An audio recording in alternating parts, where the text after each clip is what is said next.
झारखंड को बिहार से बांटकर अलग राज्य बने 23 साल बीत गए, लेकिन इतने दिनों में भी यहाँ panchayat extension 2 civil area act लागू नहीं हुआ। गौरतलब है कि आदिवासी बहुल अधिसूचित क्षेत्रों वाले राज्यों में 2000 ईस्वी तक में पेसा एक्ट लागू कर देना चाहिए था। हालांकि अर्जुन मुंडा के मुख्यमंत्री काल में पेसा एक्ट की जगह परंपरागत गांव प्रधान और मुंडा नायकी के साथ ही पंचायत और नगर पालिका का चुनाव पाला नियम बना दिया।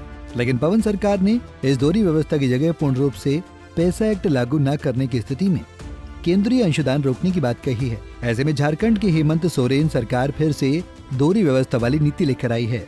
पेसा को लेकर हेमंत सोरेन की इस दोहरी व्यवस्था वाली नीति से संथाल परगना के ग्राम प्रधान खासा नाराज हैं। इनका मानना है कि पेसा एक्ट और संथाल परगना काश्तकारी अधिनियम दोनों में ही यहाँ सिर्फ और सिर्फ ग्राम प्रधानों को महत्ता दी गई है, लेकिन सरकार जानबूझकर अपनी दखलंदाजी के लिए ग्राम प्रधानी व्यवस्था के साथ ही त्रिस्तरीय पंचायत चुनाव की भी बात कर रही है।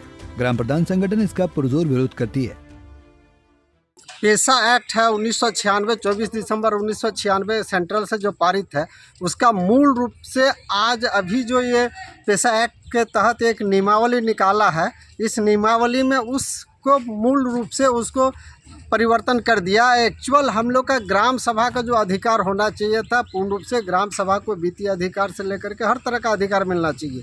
बीच में पंचायती राज अधिनियम के तहत जो मुखिया और वार्ड मेंबर बना दिया, इससे होता है कि हमारा संथाल परगना काश्तकारी अधिनियम के अंतर्गत जो प्रधानी व्यवस्था है, ये दोनों व्यवस्था यानी एसपीटी एक्ट और पंचायती राज अधिनियम, झारखंड पंचायती राज अधिनियम 2001 में टकराहट की स्थिति आती है।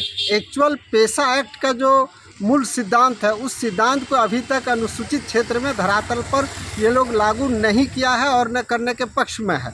सिर्फ ये एक ढकोसला के रूप में एक नया ला करके खड़ा कर रहा है, लेकिन ये पूर्णतः यथार्थ नहीं है। ग्राम सभा को समुचित अधिकार मिले और वित्तीय अधिकार ग्राम सभा को ही मिले, ये हम लोग का मुख्य मांग है। झारखंड को बने हुए 23 साल हो गए, लेकिन अभी तक यहाँ पेसा एक्ट को पूरी तरह से लागू नहीं किया गया है।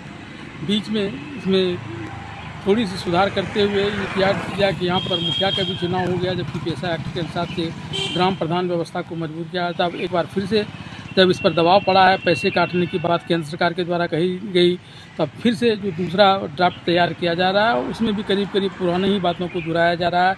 यानी यहाँ ग्राम प्रधान मान के मुंडा भी रहेंगे और मुखिया और दूसरे जनप्रतिनिधि भी होंगे।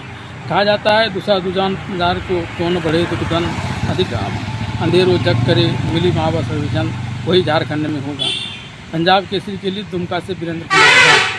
हमसे जुड़े रहने के लिए हमारे YouTube चैनल को सब्सक्राइब करें और नई वीडियो की नोटिफिकेशन के लिए बेल आइकॉन को दबाएं।